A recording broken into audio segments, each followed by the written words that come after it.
की तुम्हाला ऑलरेडी 3% आरक्षण असताना तुम्ही आरक्षण का मागताय? मला हा मुद्दा इथल्या सगळ्या लोकांना लक्षात आणून द्यायचा आहे। सगळे लोक याचे परिणाम भोगत आहेत, पण कोणी स्पष्टपणे बोलायला तयार नाहीये। आमच्या समाजाला आज मितीला फक्त 3% आरक्षण मिळतं आणि हे 3% आरक्षण फक्त कागदावरती नाममात्र राहिलेलं आहे आणि याला दुसरा तिसरा कोणी कारणीभूत नाही, हेच सरकार याला कारणीभूत आहे।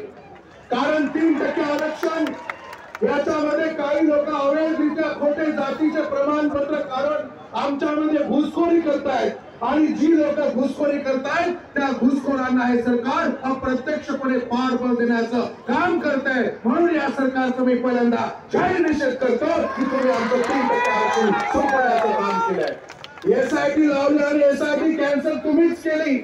हा घात आमच्या सोबत तुम्ही केलेला आहे। हे 3% आरक्षण संपवण्याचं काम तुम्ही केलंय, म्हणून आम्हाला एसटी परवानग्याचं आरक्षण हवंय। सगळ्यात महत्वाचं आणि 1 नंबरचं कारण मी तुम्हाला सांगतो। हैदराबाद गॅजेटचं उदाहरण आहे। काल परवा 2 सप्टेंबरला तुम्ही आम्हाला दिलंय। हैदराबाद गॅजेट 2 तारखेला आलंय, परंतु आमच्या समाजाची मागणी अत्यंत पूर्वीपासून आहे। आम्ही जेव्हा लहान होतो मागील 50 ते 60 वर्षापासून हा समाज एसटी आरक्षणाची मागणी करतोय।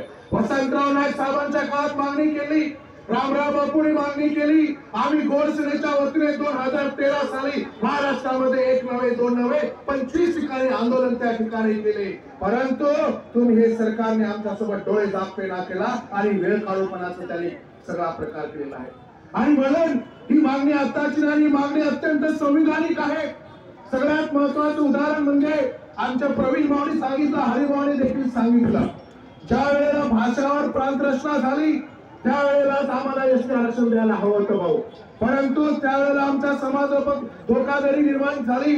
जर बिहारच्या लोकांना झारखंड मध्ये मिळतं, तेलंगणाच्या आंध्राच्या लोकांना तेलंगणामध्ये मिळतं, तर निजामकालीन हैदराबादच्या लोकांना महाराष्ट्रात का मिळत नाही? संविधानिक कॉन्स्टिट्यूशनल राईट आहे की आम्हाला